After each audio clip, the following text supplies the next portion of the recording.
A reading from Sri Caitanya Caritamrita, Adi-Lila, Chapter 2, Text 6. Jaya Jaya Sri Chaitanya Jaya Nityananda, Jaya Advaita Chandra, Jaya Gaura Bhakta Vrinda, Jaya Jaya Sri Chaitanya Jaya Nityananda, Jaya Advaita Chandra, Jaya Gaura Bhakta Vrinda, Jaya Jaya Sri Chaitanya Jaya Nityananda, Jaya Advaita Chandra, Jaya Gaura Bhakta Vrinda.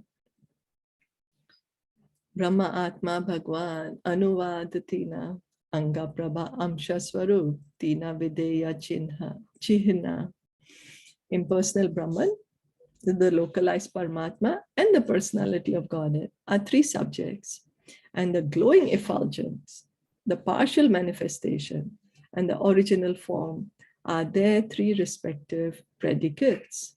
So as we were hearing in the previous text, text 5, that the effulgence coming from the body of the Lord, what people generally describe as the divine light, that, and then the Paramatma feature,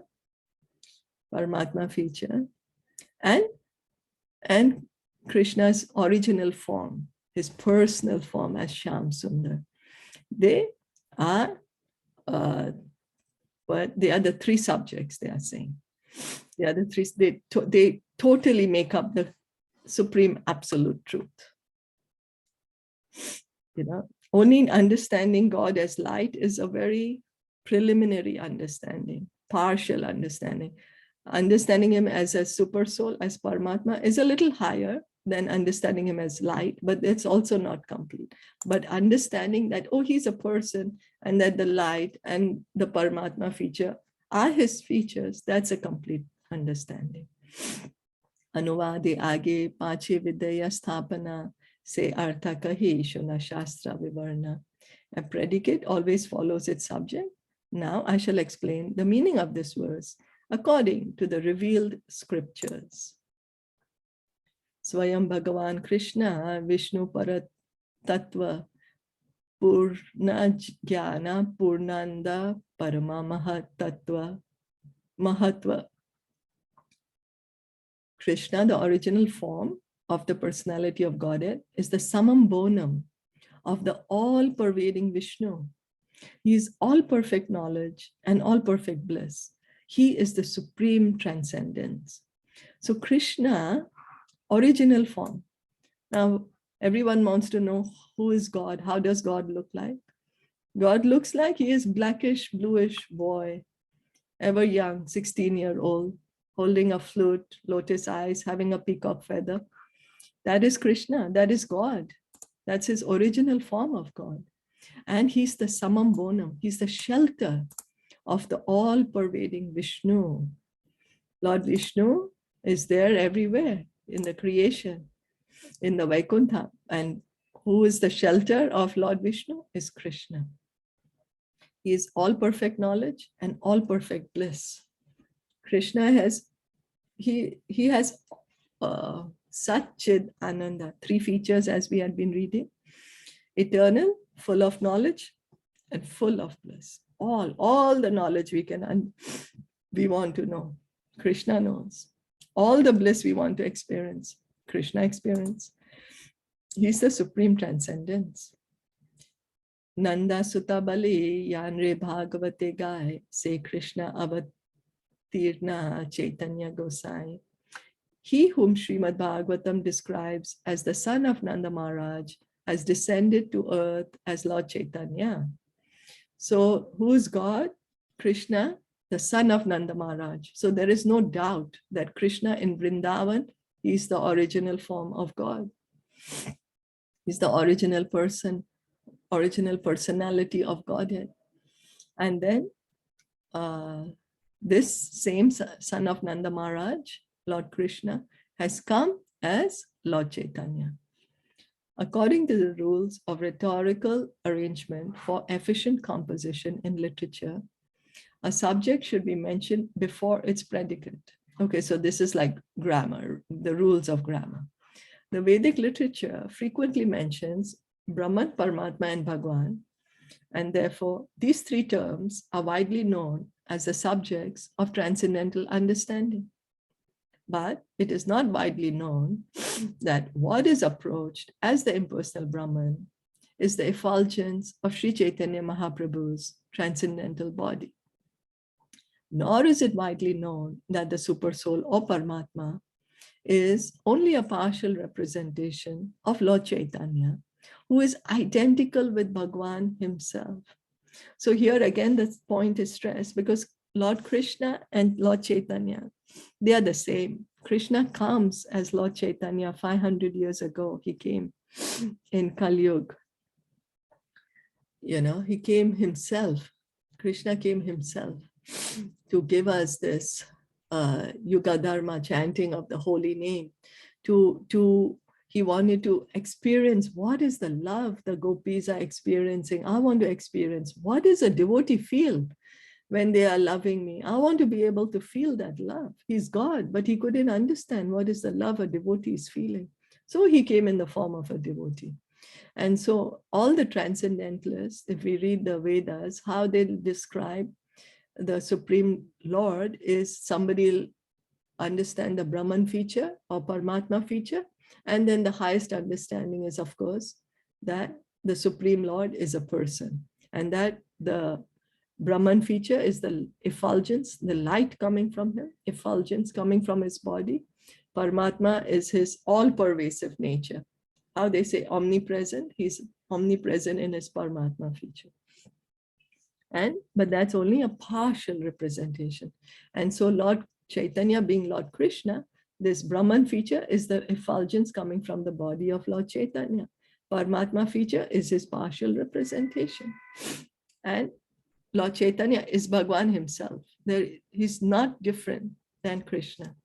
Therefore, the descriptions of Brahman as the effulgence of Lord Chaitanya, the Paramatma as his partial representation, and the Supreme Personality of Godhead Krishna as identical with Lord Chaitanya Mahaprabhu must be verified by evidence from authoritative Vedic scriptures, literatures.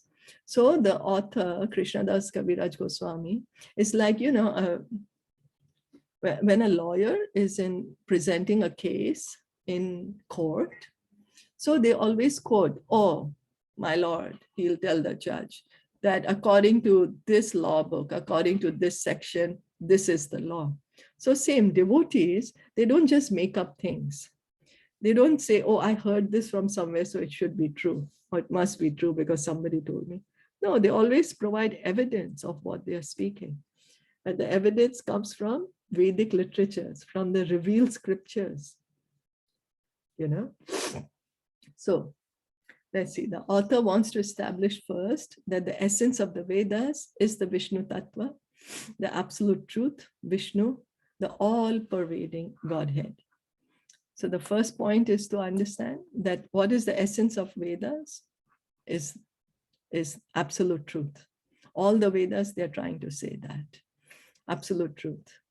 The Vishnu Tattva has different categories, of which the highest is Lord Krishna, the ultimate Vishnu Tattva, as confirmed in Bhagavad Gita and throughout the Vedic literature. So Vishnu Tattva is what the absolute is. The origin of this Vishnu Tattva is Krishna. Krishnastu Bhagwan Swayam. Srimad Bhagavatam says that.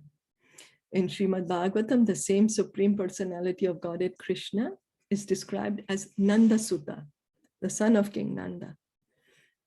Krishnadas Kaviraj Goswami says that Nanda Sutta has again appeared as Lord Sri Krishna Chaitanya Mahaprabhu, and he bases this statement on his understanding that the Vedic literature concludes there is no difference between Lord Krishna and Lord Chaitanya Mahaprabhu. This the author will prove. If it is thus proved that Sri Krishna is the origin of all Tattva's truths, namely Brahman, Paramatma, and Bhagwan, and that there is no difference between Sri Krishna and Lord Sri Chaitanya Mahaprabhu, it will not be difficult to understand that Sri Chaitanya Mahaprabhu is also the same origin of all Tattvas. So all the Vedic literatures, they point out that Krishna's tu Bhagwan Swayam. Krishna is the original personality of Godhead, and that the Brahman feature, Paramatma feature, is a partial feature of Krishna that has been declared. Now, what the author is trying to do is to show that Krishna and Lord Chaitanya are non-different. And so, because Lord Chaitanya is non-different than Krishna, is Krishna himself, so the Paramatma feature, the Brahman feature, also belongs to Lord Chaitanya. The same absolute truth as he is revealed to students on different realizations is called Brahman, Paramatma, and Bhagwan. So anyone who wants to study the absolute truth, then depends on how much our knowledge is. If our knowledge is very preliminary, we will reach to the Brahman platform. The God is light. If we do further research, go deeper into understanding the absolute truth, further study, further mixed with devotion, we'll come to the super soul Paramatma feature. And if we dive even further, we will realize the absolute truth as Bhagwan, and that his Brahman and Paramatma are his features. Is that okay? So here the author is first trying to clarify all doubts in our minds before he starts telling us the pastimes of Lord Chaitanya. He wants to remove all doubts. He wants to establish with authority the position of Lord Chaitanya, the position of Sri Krishna. Yeah. So that's why it gets a little technical. If it gets too difficult to understand, please, I could go slower. And if there are any questions or comments, please to ask. So reading on text 10. Prakash Visheshe Tenha Dharetina Nam Brahma Paramatma Ara Swayam Bhagavan. In terms of his various manifestations, he is known in three features called the impersonal Brahman, the localized Paramatma, and the original personality of Godhead. So the absolute truth is known in these three features. Srila Jiva Goswami has explained the word Bhagwan in his Bhagavad Sandarbha. The personality of Godhead being full of all conceivable and inconceivable potencies is the absolute supreme whole. Now, Srila Jiva Goswami is one of the 6 Goswamis of Vrindavan. He is very scholarly, very pure devotee. He has written many Bhakti Shastras. His commentary on the Srimad Bhagavatam is the Sat Sandarbha, the 6 Sandarbhas. And so one of the Sandarbha is the Bhagavad Sandarbha. And then what is he saying? That the Supreme Lord, he has a lot of potency. And that potency is conceivable and inconceivable. That's what makes him God. Conceivable, that we are able to understand, and inconceivable, we cannot even understand it. That's what makes him the supreme whole. Impersonal Brahman is a partial manifestation of the absolute truth, realized in the absence of such complete potencies. Now, when we say supreme whole, means that everything has to be there. Nothing can be missing. You know, when we say complete whole, supreme whole, it means it has everything, anything and everything. And then the people who have realized that God is light, the impersonal Brahman feature, they have realized it only to partial degree, because they are not able to understand that God also has inconceivable potencies. They are not able to understand that God has so many different energies. So that's the reason their realization is only till the Brahman feature, the light feature. The first syllable of the word Bhagwan is Bha, which means sustainer and protector. The next letter, Ga, means leader, pusher, and creator. Va means dwelling. All living beings dwell in the Supreme Lord, and the Supreme Lord dwells within the heart of every living being. So now, what does Bhagwan mean? Ba means sustainer and protector. So who is sustaining us and protecting us? Who is it? The next letter is Ga, means leader, pusher, and creator. Who's the creator? Who's the leader? Who's the pusher? Then Va, dwelling. Dwelling. All living beings dwell in the Supreme Lord. And the Supreme Lord dwells within the heart of every living being. He's inside our heart as Paramatma, and we are all within him. We are all his parts and parcels. When we say within him, not that we merge in his body. No, we have our separate consciousness. He's the supreme conscious, but we are not separate from him. That's the inconceivable one and different, Combining all these concepts, the word Bhagwan carries the import of inconceivable potency in knowledge, energy, strength, opulence, power, and influence, devoid of all varieties of inferiority. So as Parasara Muni says, that Bhagwan means somebody who has all the knowledge.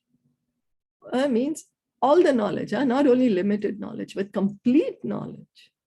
Has all the energy. All the energy means the strongest. Well, anyway, again, strength is written. All the energy. So material energy, spiritual energy, all energy. Strength. Strongest. Nobody can be stronger than them. Opulence. Everything belongs to them. Everything belongs to Bhagwan. Everything. Power and influence. So not only of this planet or community or society or of this universe or of all the material world, but also of the spiritual world. And who is that person? Is only Krishna. If we do research work, who has all these qualities? Will come. It's only Krishna who has all these qualities. Without such inconceivable potencies, one cannot fully sustain or protect. So how is Krishna protecting us and maintaining us? Is because he has all these potencies, inconceivable potencies. That's how he's able to sustain and protect us.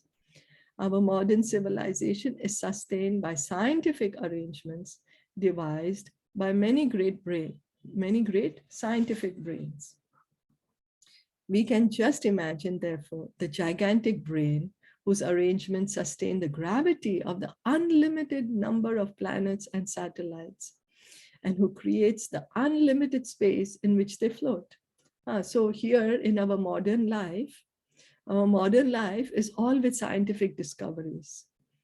If anything, our daily life is all what the scientists have they have given us with the law of physics and, with the industrialization, all that. But then, so the scientists are very, very intelligent.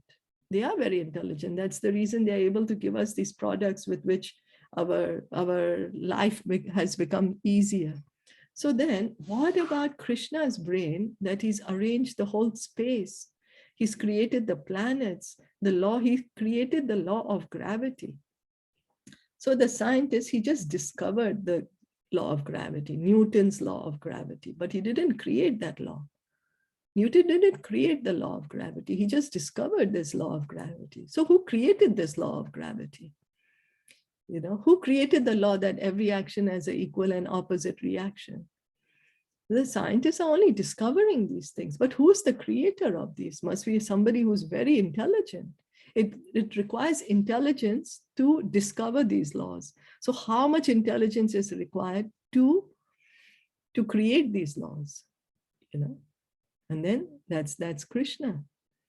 So if one considers the intelligence needed to orbit man-made satellites, one cannot be fooled into thinking that there is not a gigantic intelligence responsible for the arrangements of the various planetary systems.